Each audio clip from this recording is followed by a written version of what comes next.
Oh yes, sorry. Hello, good evening everybody. My name is Emma Heathcote, and I'm a regional manager at the University of Birmingham. The reason you're here, I think the reason you're here anyway, is to listen to a presentation about choosing a research university. I expect that most of you in the audience are interested in doing a research degree, possibly a research degree somewhere in the UK. All right? So, right, check the technology. Okay. So this is just some of the things that I'm going to try and cover in the presentation, but I'm conscious of time, so I don't want to overrun too much. But first of all, a quick analysis of what is research. Then I'm going to tell you a little bit about some of the research that's conducted at Birmingham. And I want to talk about what we call the Russell Group universities, which are traditionally the UK universities that are research-led, that specialise in research. I want to mention a little bit about research rankings and league tables, how we use them, why we use them, why we should always consider that there are alternatives to league tables and we shouldn't just accept them. Market positioning, actually how do you write your research proposal and how do you present that to a university?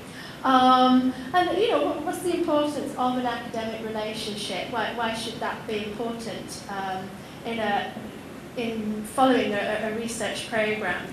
And also a little bit about resources. So hopefully I'm going to be able to cover all this and have time for questions at the end. Okay, so what is research? If you say that you're studying a research programme or you're conducting research, it does lend itself very much to branding and reputation.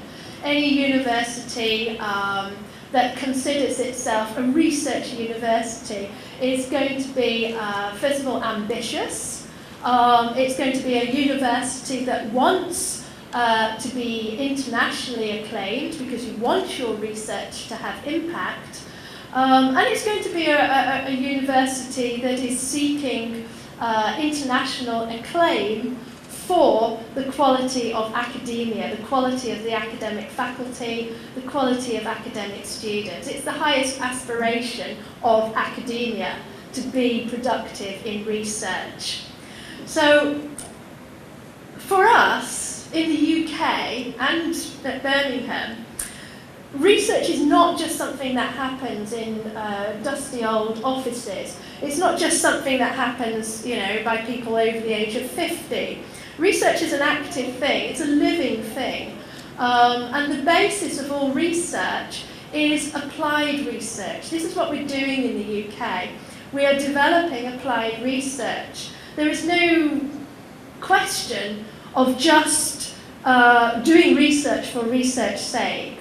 The idea is that you identify a need in society or a problem in society or something that we would make our lives better, and then we start developing to try to create a solution. And in fact, in the UK, all the funding criteria for research, all the money that we get from our research councils is linked to the application of research. It has to have a real life application. That's what gets the funding. That's what gets people excited. That's what gets international reputation.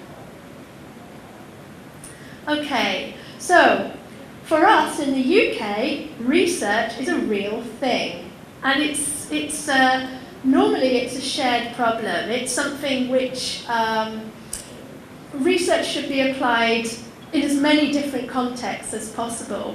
So certainly it's about taking responsibility for a shared problem. It's about working together, irrespective of political borders and differences in culture. I mean, things like social, economic development, health, these are things that impact on everybody in everybody's daily life.